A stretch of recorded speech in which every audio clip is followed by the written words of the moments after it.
We've got a great fall schedule, two very, very difficult fields and two somewhat difficult fields. We go to Cal, which is a top 25 program, and they host an event. And then our last event of the fall is third weekend in October in Florida, in Orlando.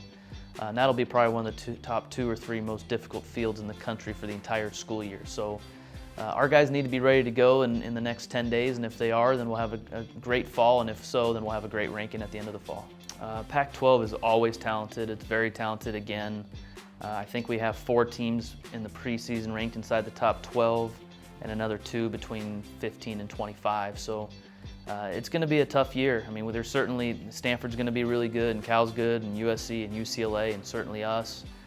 It's going to be a tough year to win the Pac-12 championship, but if we can, then that's going to garner a lot of confidence for us at the end of the year. We expect to have a chance to win the national championship, and if we think we have a chance to win the national championship, we should have a chance to win any other tournament we play in the entire year. So we certainly want to win a Pac-12 championship now, but if I had to pick one between a Pac-12 and NCAA, sorry to the conference, but I'll pick the NCAA. We certainly expect a lot out of both Jon Rahm and Max Rotliff this year.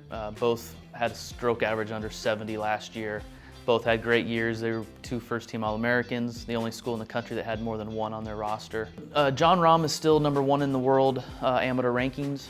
He defended his Spanish amateur title over the summer, so he's basically rested, ready to go. We expect to also get production out of Niccolo Galletti, who's a junior, Ketek Lee, who's a junior, and Alberto Sanchez, who's a senior. All 3 of them can play at a very high level. We also pick up a transfer from University of Idaho named Jared Dutois.